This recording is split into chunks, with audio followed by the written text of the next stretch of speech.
those of you who are going to the online or to the student summit, excuse me, I think that'll be a great event, and I'll be interested to see some of the things that come of it. I did also want to mention, just as an ITE related plug, those of you who are students and are interested in membership, as I understand it, ITE International is waiving dues for students for all. I don't know if it's a limited to 4 years or if it's throughout your time as a student, but used to be 1 year and they've extended that, so that's a great benefit. I also wanted to give a plug for a competition that ITE is having, ITE International is having, that is the Equitable Smart Cities Sandbox competition. And that's not limited just to students, but it seems like an event that would be of particular interest to students. So I would encourage you to check that out. The initial action item on that is, I believe, a statement of interest that's due later this month. So you can see both membership information and the Sandbox competition information on the main page of ite.org. IT has been a great organization for me to get involved with, as I have really sought to make good connections within the Tampa Bay region. As mentioned previously, I've been here for about 5 years, and it's really I really highly recommend involvement in ITE at all levels. So talking about smart mobility in Tampa, my job title is actually Smart Mobility Manager, and I get asked sometimes what exactly does that mean, and so I get a little bit reflective about that and try to think, what would people interpret that job title as, and what does smart mobility actually mean to people when you ask? It has a fairly well defined set of things that we would incorporate in that here in the city of Tampa, and it's really been an evolution over the last 6 or 8 years to get to where we are. I wanted to talk a little today about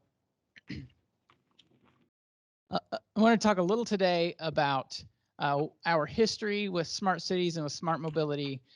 Some of the pilots that we have engaged in, and success stories and ongoing pilots that we are working on, and then a couple of sort of horizon level issues that we are focused on. So smart mobility in Tampa, right now, the smart mobility division is one of the 5 divisions in our mobility department. So we're pretty closely integrated and aligned with stormwater engineering, transportation engineering, operations, and parking.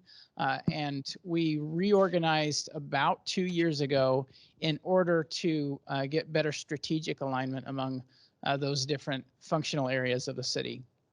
Within my division, we have our Smart Cities Program Management, we have traffic signal maintenance and operation, we have capital project management of a smaller subset of our overall transportation program, basically focused on elements of sort of all of the above: traffic signals, intelligent transportation systems, and the like. We have our street lighting program, ITS, special event planning and operation. We take a role within that, especially on the traffic operations side on the day of the special events. Our micromobility program, and right-of-way permitting as well.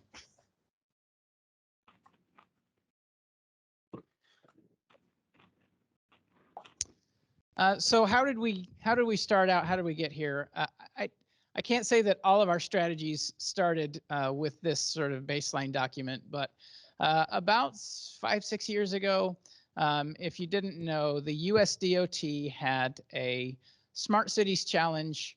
You've likely heard of some of the things that have gone on in Columbus, Ohio, who was actually awarded that grant. But that program really began a journey for us that has really helped us to focus our efforts. We put together an application for that grant program. We were put in the sort of last group of highly recommended by the agency for that whole final decision-making process. Not awarded it, but we were given good feedback from USDOT on what was contained in it and what might be strengthened by it. And of those things, of those feedback pieces that we got back from USDOT, one of the things that came about was in Columbus, they had a really broad coalition of partners that were included on their application, and we didn't necessarily have that.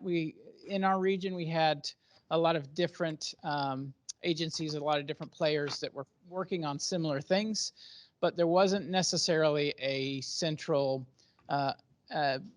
body or group that was specifically focused on smart cities and aligning priorities on a regional basis. So in response to that feedback, we created the Tampa Bay Smart Cities Alliance, which includes private sector, public sector, academic sector, and we have used that group to discuss and determine what some of our regional priorities should be. And the intent is that as we identify those priorities, someone within that group will pilot some project within those priority sets, with not completely at the direction of the group, but with the input of the group and reporting back to the group, and being able to apply lessons learned on a more broad basis, and hopefully take it from a pilot stage to a regional effort. So within that process, we've had the Smart Cities Alliance going for a few years now, 4 years or so. We've identified 4 different priority areas: reimagining infrastructure, a regional data platform, mobility as a service, and work zone safety. And so within the city, we have chosen to lead the effort on the mobility as a service pilot initiative within this ecosystem of the Tampa Bay Smart Cities Alliance. So I wanted to talk about 3 different pilots that we have undertaken. The first of which is, again, a few years old. You see the date on there of 2018, and was with a company called Waycare. And we were the second deployment of Waycare in the country, the first being in Las Vegas. And we did a pilot with them for their intelligent platform that was focused primarily on early incident detection, using data sources, a combination of data sources, both publicly and privately owned. And this is not, that idea in itself is not necessarily groundbreaking, but their application of it and their, I guess, the scope of those data sources and how they fed those into their machine learning algorithm was pretty forward thinking. So we did about a year-long pilot with them, and we had some really positive results from that. So this is just one anecdote from our overall pilot, but we had incidents that we were seeing that were detected by a system that we were engaged in a $25,000 pilot with, that came to us before some of the systems, before notification from some systems that were very significant hardware investments in the roadside. So we knew that we were on the right track when we saw some of these that came. We'll say this one in particular was 11 minutes faster than SunGuide was able to. And I don't want to say that every incident across the board was something that Waycare was able to identify before everything else, but some of these incidents that really were highlighted to us proved the value of this platform as an incremental addition to what we have invested in agency-owned hardware and agency-owned systems. And so I mentioned that we did about a year-long pilot with them. And since then, we have rolled the procurement of their platform into an ATMS project that FDOT is currently deploying for us so that we can have this on a more permanent basis. They've worked with some other regional partners, other members of the Smart Cities Alliance, and we're anticipating this to be a broadly deployed web-based application that we can use for interagency collaboration, or even as a standalone within a single agency for incident detection, and for their platform has actually grown quite a bit as well to other functional areas. And it made me feel really good whenever I had read recently that Waycare was acquired. They're an Israeli startup. They were acquired by a company called Recor. It wasn't quite a 9-figure deal, but it was a pretty significant investment in the system. And it's really a great success story on both their part and ours that this was able to be implemented, and the value proven to an investor group. It validates what we were doing, in addition to some of the internal validation that we were seeing. So moving on to a second pilot, our micromobility pilot program. I mentioned that years ago, whenever we did the Smart Cities Challenge application, we had sort of this set of initiatives and ideas that we wanted to pursue. Micromobility was not on that list because micromobility in terms of scooters did not exist. We had a bike share program, but this is one that has sort of really come on the scene and exploded in popularity in other cities, but as well as ours. We've been pretty strategic about how we have rolled out the program. We started out, in addition to the bike share program that we've got, we started out our initial phase of our pilot awarding contracts to 4 different vendors. That was Bird, Lime, Jump, and Spin. Jump no longer exists. They've been absorbed, so we're down to 3 right now. But it's interesting to see, looking into the platform where we can track some of the statistics and some of the trip end heat maps. It's been interesting to see that over the course of the last couple of years that pilot has been in place, we've seen over 2 million, 2.25 million trips that have taken place just in our limited deployment area.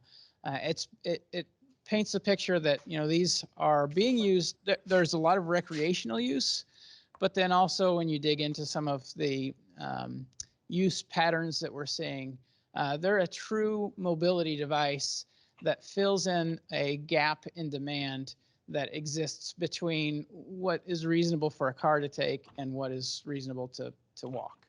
So our average trip length is somewhere about 1.25 miles, which in the absence of these devices being available, we would anticipate being taken by car. So there's been a lot of people get a little bit passionate about scooters in particular, either because they really love them or because they're really annoyed by their being left in the way or behavior of people who are using them. But somewhere in between the passionate edges, we've seen some really positive use cases being rolled out within the city. And so as a result of the pilot and the successes that we've seen, we are planning to go citywide with our micromobility program. So I mentioned we have the 3 vendors right now that have stand-up scooters, mostly focused in the downtown area. As we move from that pilot to the permanent program, we are expanding the number of options available. We have e-bikes that are being deployed. We've actually already awarded contracts to both Spin and Lime for those, 1,500 bikes each.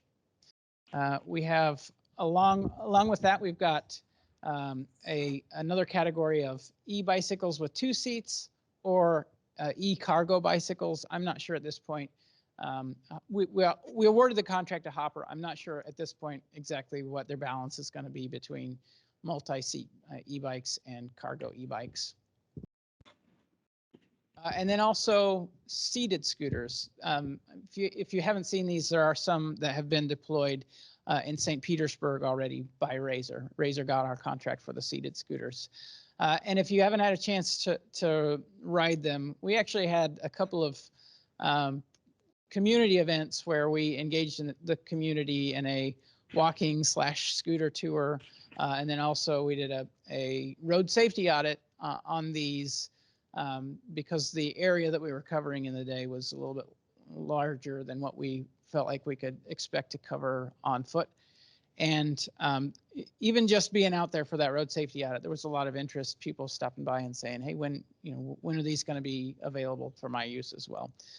So the intent with looking at stand-up scooters and seated scooters and e-bikes is to fill in additional gaps related to the ability, the level of ability of users and the length of trip. We're expecting the e-bikes to fill, I said 1.25 miles for the stand-up scooters right now.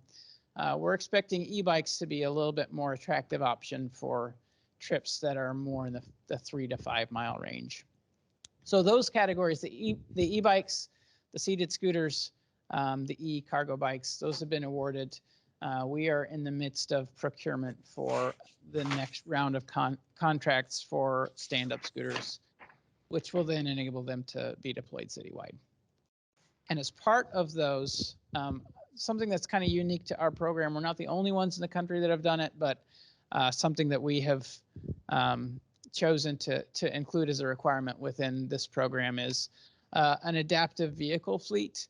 It's going to be a little bit different. The requirement for the vendors is to provide a number of adaptive vehicles that are equivalent to 1% of the overall fleet.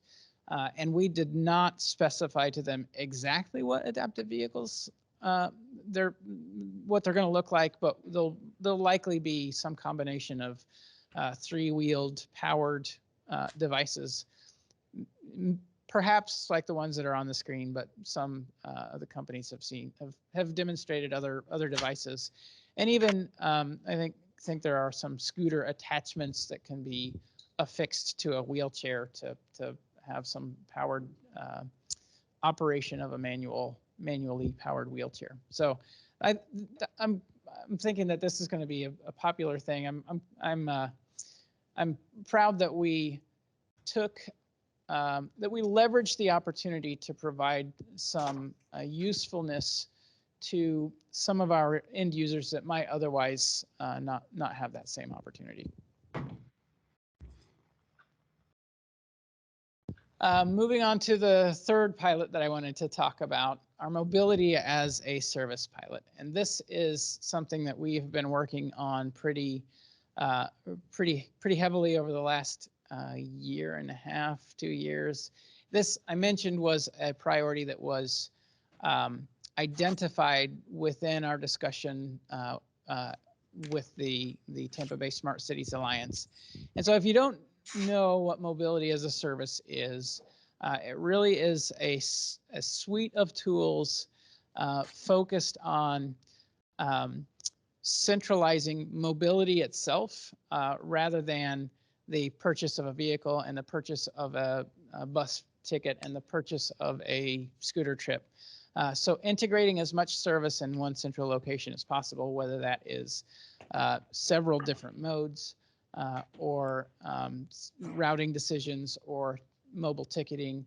And something that has really sort of come to light to us as we've dug into mobility as a service in general is that you don't have to get every single functionality that is envisioned in the long term as a part of the mobility as a service ecosystem to make a useful tool. So for example, the ultimate vision would be you pay a monthly fee and you get a suite of options. And so you just have a subscription to your mobility service, and that may include trips on scooters from vendors A, B, and C.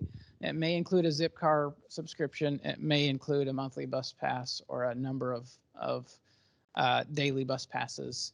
And you just pay one monthly bill to your mobility as a service provider. That integration, that depth of integration is not something that we can expect to see in the near future. So it's one of those sort of some modality or some part of it that we can envision for the future and build functionality around and integrate if and when it does become available. So our mobility as a service pilot is a 15-month pilot. We've gone through a request for applications. Actually went through even prior to that a request for information and got a lot of great industry information from about a dozen different companies that told us what their service offerings were. And they ranged from a fully customized application that is built from scratch for the end agency who's procuring it to a commercial off-the-shelf product. And where we initially were targeting was to have some sort of a white label application where an existing application basically creates a clone of itself that is the City of Tampa Mobility as a Service app. And so we've sort of moved, we've pivoted a little bit, and I'll talk about that in a second. But this first phase, we really wanted to focus, because it's a limited deployment, a limited pilot in terms of both the time frame and the budget. Our biggest focus is on a journey planning tool. And then as we move from this first phase to a potential phase 2, that may be a more regionally integrated system, potentially even with a different partner, led by a different partner within the Tampa Bay Smart Cities Alliance, then we could both pivot the management of that and apply the lessons learned, whether we're using the same tool and broadening it, or taking lessons from the tool that we used in the pilot and trying to apply that to a new tool.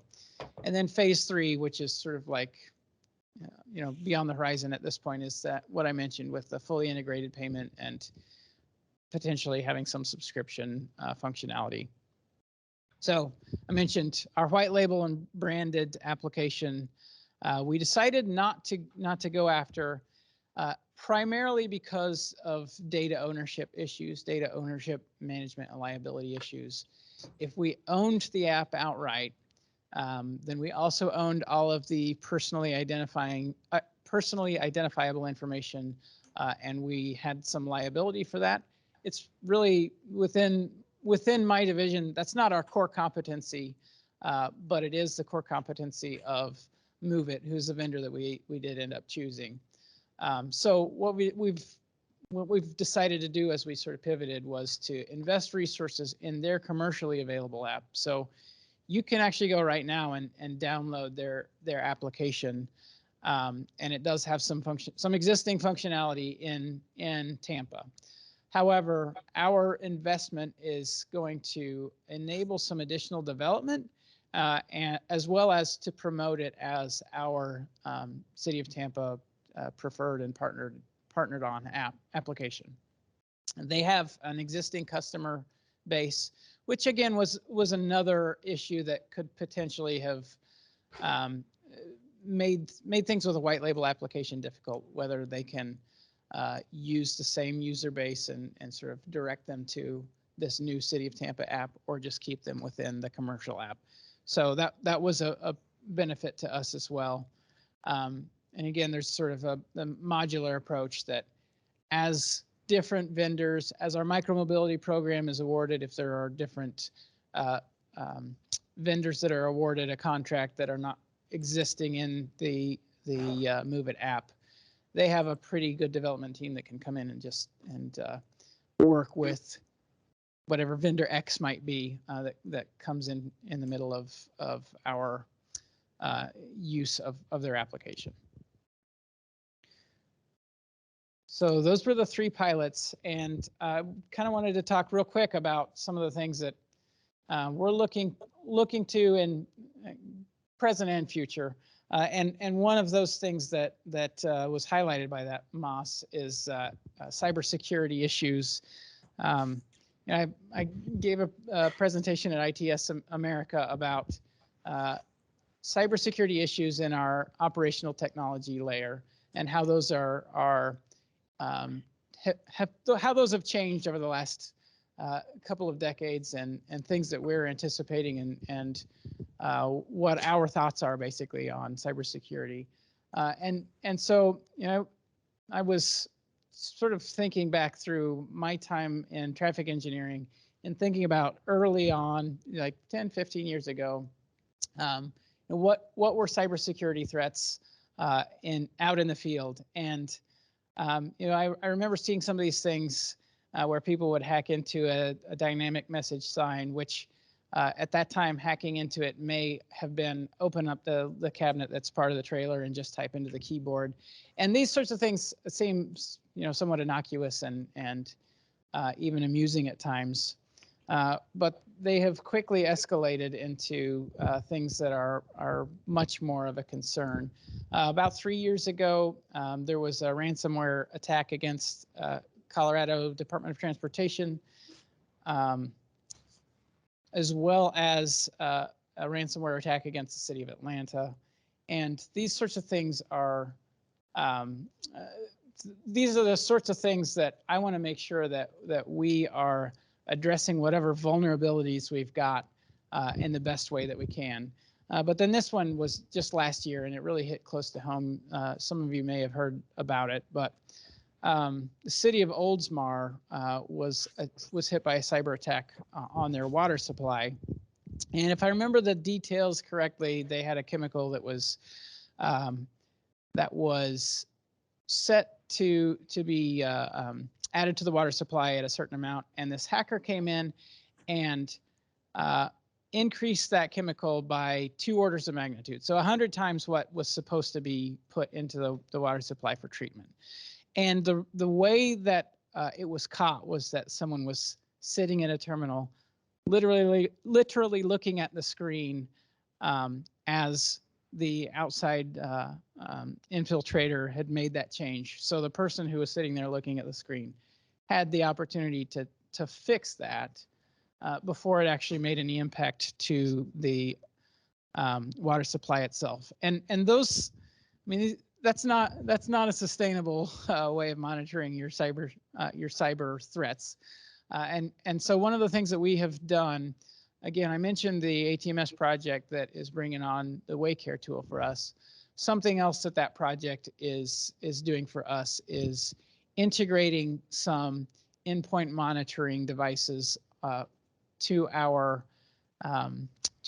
traffic infrastructure in the field. So it monitors the type of traffic that is flowing on our network, and then can automatically shut off communication if there's an irregularity.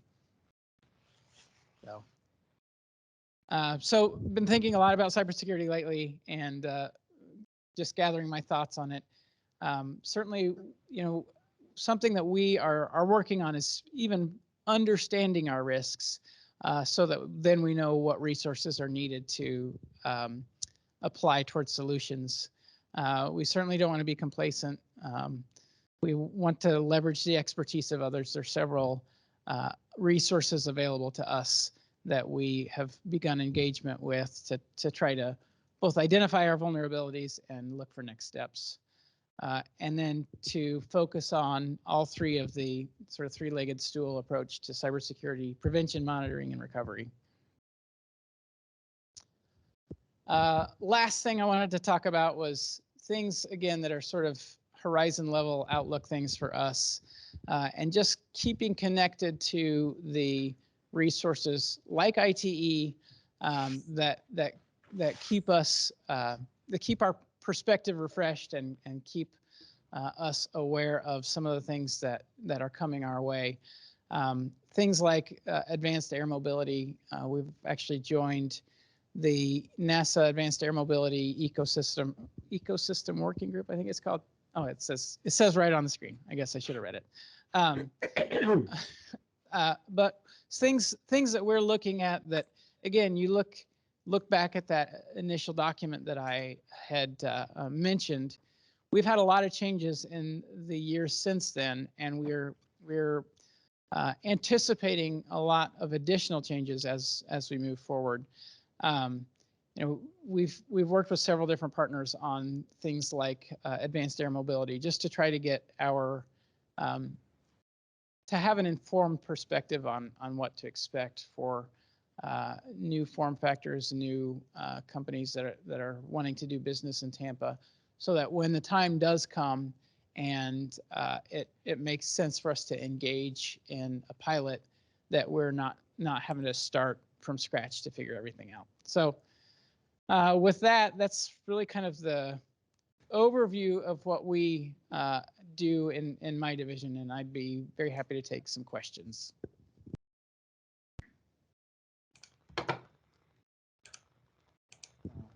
So thank Brandon very much for this insightful and informative presentation. I learned a lot. I actually, it's great to see that cutting edge topics like cybersecurity is already of the general concern in practice. So now the floor is open to questions for audience, both online and in the classroom. Let me see. So you can just unmute yourself and speak out about your question from the online audience, or leave messages in the chat box. And for the in-class audience, you can feel free to raise your hand and ask questions.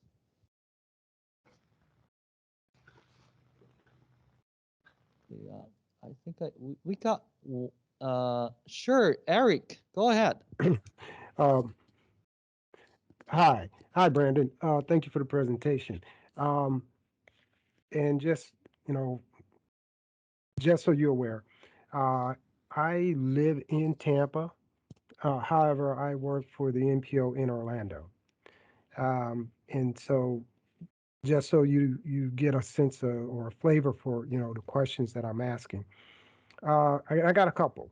Uh, with the micro mobility, in particular the scooters.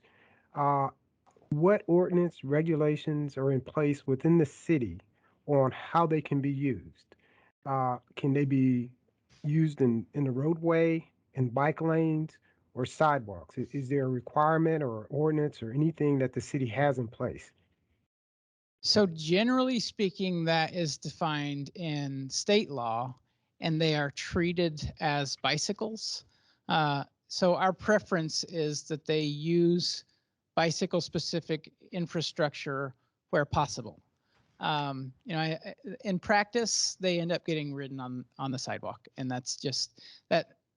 Given the current technologies in the scooters that are out on the street, we acknowledge that is not that sidewalk use, especially where there are a lot of other pedestrians, is not ideal. However, without getting into too many specifics, being in the middle of the procurement with the stand-up scooters, they've all been working on technologies to help put the riders in the roadway as defined by the city, and as chosen in collaboration with them, where that is going to be a more restrictive usage. They have been pretty good about geofencing for us. So like on 7th Avenue through Ybor, as well as the Riverwalk and the Bayshore Promenade, they're not allowed. And all of the current vendors have geofenced those off. There are other smaller pockets around the city that is the case. The geofencing technology, I think, from the earliest generation of scooters to what we will see in this next deployment, has gotten better and continues to evolve. And I think something to keep in mind with scooters is that they have changed a lot, even though they might look the same. They've changed a lot in the last 4 years or so since they've been out on the street, and they're continuing to onboard new systems, whether it's more pinpoint accuracy of GPS systems with camera augmentation, or those sorts of things that they've been proposing to us as part of their next round. Okay, I got two more questions, and this second question is related to the first. Do you have crash data? So crash data is a little bit difficult to come by because the reporting is not necessarily differentiated by scooters that are like our micromobility scooters versus other vehicle types.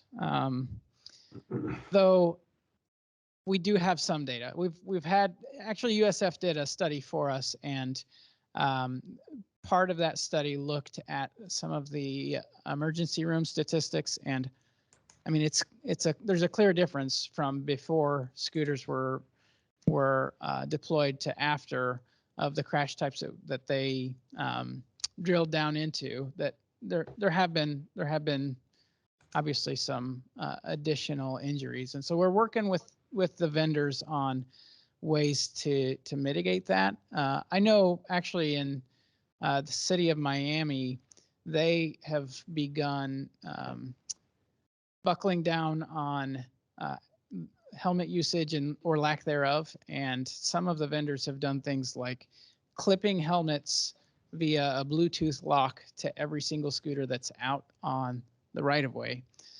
So we have not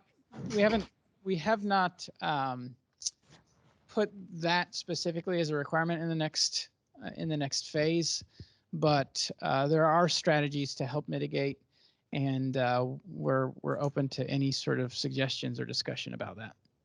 And then lastly, how are you dealing with the equity challenge with not only your Smart Cities Alliance endeavors, but in particular with the micromobility? How are you dealing with that? So our pilot with the micromobility devices was focused on the downtown area. And I think that was primarily because that's where we anticipated the highest demand.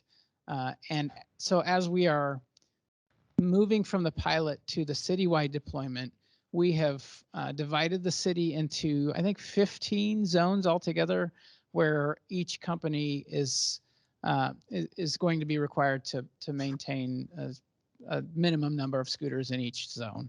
So some cities have done similar things. They've called them equity zones. I don't know that we have differentiated between a zone that someone might consider as an equity zone versus just a non-equity zone, I guess I would say.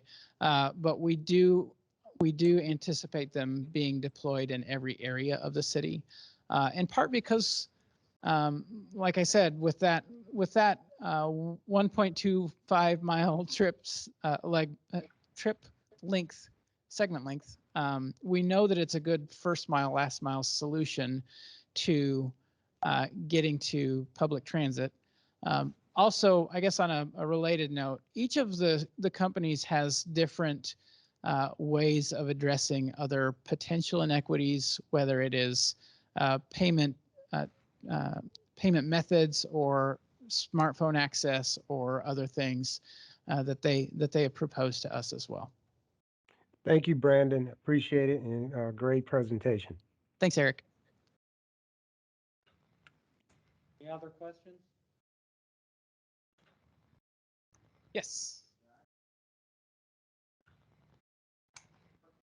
Can you hold for a second?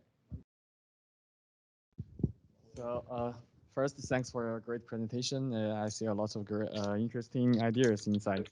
So the mobility as a service, this idea has been in the field for several years, but recently we got a pilot project going on. I just want to ask you in the project, what's the major technical difficulty, or like what stop us to apply it in the real life? Thanks. So I'd say the biggest difficulties with mobility as a service have to do with payment acceptance, payment liability, and distribution. And so I think those things are going to be the biggest hurdle to get over if we are to go from where we are to a fully realized mobility as a service subscription offering. In terms of I guess more manageable short-term technical difficulties. As much as anything, it's less technical and more personality or competition driven. So if, say, scooter company X wants to be exclusively partnered with the Uber app to get their bookings made in some sort of partnership agreement, they may not want to come to Move It and say, hey, you can also integrate some level of service of my scooter into your application. In terms of making those connections, it's really just an API or a software developers kit. Those are things that are fairly well practiced in the tech space. People can integrate different applications and different information fairly easily. It's just a matter of getting to agreement on what is reasonable for both sides of that equation. And we're not able to go and say, we're going to force some vendor to do something in partnership with Move It, with some exceptions. Obviously, as we're procuring services for micromobility, we build into that procurement process the requirement that they play nice with Move It. So we've got some control over some of those aspects, but especially when it comes to payment, we don't want to get into mandating something that is a major cost to an existing vendor that is not within the scope of their existing contract. Hello. Hey, Brandon, so good to see you. Oh, I nice saw to see my you. big picture on the screen. Yeah, I know the computer in the classroom is not very good, so hopefully there's no lag. Thank you so much for the presentation. And I want to pick up your thoughts on the drone delivery and the robot vehicle or robot car delivery. And from the smart mobility, do you think they'll be part of our future kind of transition system, and how the city will deal with that? That's a good question. I do think that both of those things are part of what we'll see in the future. I'm not very good at predicting timelines, so I won't say with any conviction when that will be, but I wouldn't be surprised to see some of those things in that sort of 5 to 10 year timeline. Especially when it comes to drone delivery, I anticipate the regulatory framework to spring up from a federal level, more on the FAA side than on a local municipality side. Though I mean, sometimes, especially when it comes to working in regulation on new things, figuring out the balance between federal and state and municipal needs and responsibilities in that space is, as much as anything, the biggest challenge. I don't know what that ends up looking like either. The things that we've got to keep in mind are, how does this interfere with other access? So drone deliveries on sidewalks, do we reach a critical mass where they impede access to pedestrians? That's something we want to avoid. Aerial drone deliveries, what's the acceptance level? How much tolerance will people have for the added noise or the added visual clutter, or any number of concerns that I may not even be aware of that would come up? But I think primarily some of those regulatory needs or the framework for that would come from a federal level. I don't want to make too many assumptions about that, but that's where I would be looking.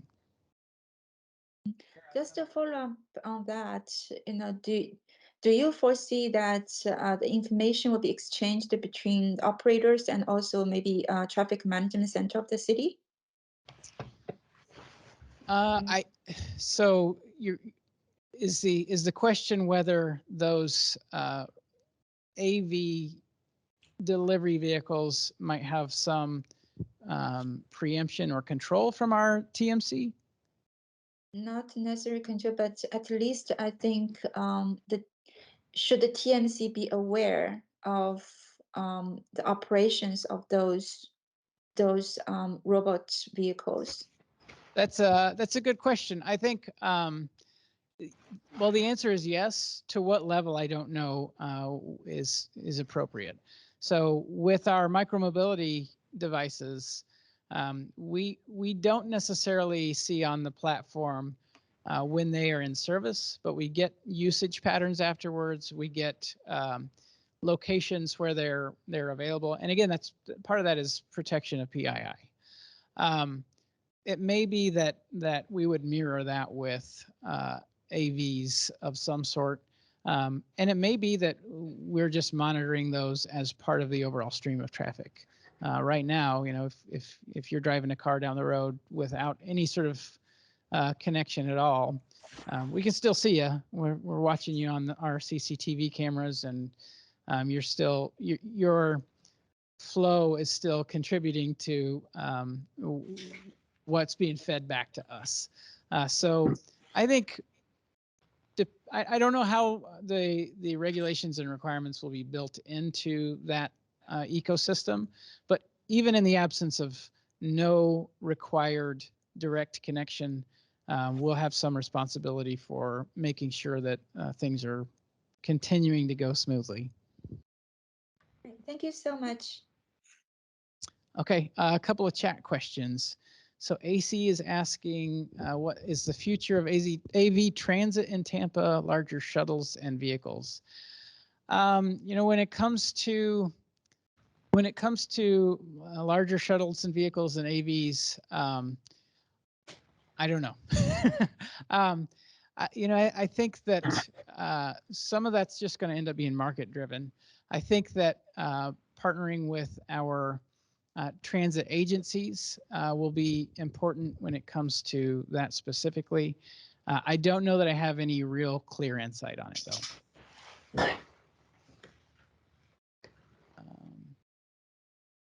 Potential risks and real risks at traffic signal using the regional data set and machine learning at our system. So something that has come up recently, I mentioned that cybersecurity has kind of become a more pressing threat, or just a larger part of what I think about as much as anything. And something that I think as traffic engineers, it's easy to sort of fall back on is that every traffic signal has its local control mechanism, including a malfunction monitoring unit or a conflict monitor that sends it to flash if there is a problem that it senses. And I will say that I've spent years sort of relying on that as a fail-safe. From what I understand, we've had, at least in a lab environment, one MMU that was hacked in a way that really reshaped my thinking on that. But even within the construct of how cabinet architecture is put together, if someone was to dial into our network, hack into our network, and get access to any given controller, you can wreak havoc even using non-conflicting phases. And let's say somebody got into a controller out here on Fowler and just set it to be green for north-south, and Fowler itself was red 100% of the time in rush hour. And say they did that all up and down the corridor, it would cause gridlock quickly enough that it would be difficult for us to get to, especially if they locked us out of the system remotely, and could cause real, true life safety concerns with people running those red lights, getting impatient. And so I don't think you have to get too deep into what the physical risks might be before you start to realize, hey, if we're not securing our system, then we really could see a malign actor come in and do something that we don't want to see. So I guess without getting into more in-depth conversation that takes too long. That's really the sort of the baseline, the fundamental concern of mine is if they get into it, they can do something. Is that it? Oh, okay. Last one. I'll give it to you. Sure. I actually have sort of like question or comment or suggestion. I really thank Brandon to bring such a great presentation to us, as a university. At the same time, the university is also a powerhouse for outputting like workforce, research capacity, and I know City of Tampa has already worked with USF at various occasions. I know Dr. John's been helping you with shared mobility work, and many other Qatar researchers have been doing that. So just along that direction, I see, given the new smart mobility platform and emerging technologies and a lot more data from a various format, I would envision that there will be lots of opportunities and challenges that we could sort of synthesize the university's capacity. Like, for example, that could allude to what Eric asked, on top of mobility and safety, what equity measures we could consider, what climate change issues that could imply to, and also, how to optimize the system given the data and that kind of things. So if you have any comment or thought, I know there is already been lots of great things between USF and the Tampa, but I'm just on behalf of the audience, from the students, what kind of job opportunities or things, challenges you can envision. So first, let me say we see USF and Qatar as a great resource right here in our community, and we've been able to partner on a lot of different things, including the Metro Lab partnership that we're engaged in. The Smart Cities Alliance is obviously a very direct connection, and research opportunities that have kind of come up or that we've applied for, or sent in letters of support, or applied for grants collaboratively. We really appreciate you all being here as a resource for us. In terms of future job opportunities, we're always looking for talent. It's hard to say exactly when job opportunities within the city are going to open up or what those will look like. But every time one does open up, we look at the skill set, we look at the needs, and we say, if we're going to replace this job, what should it be replaced with? Instead of saying, okay, this spot is open, let's fill it with someone who looks exactly in terms of their skill set like the person who's vacating it. I think in terms of the overall transportation or smart cities ecosystem in the area, opportunities are all over the place. It might be a longer conversation or a broader topic, but as those things come up, we do try to share them through ITE. We do try to share them through our communication channels with the Smart Cities Alliance as well.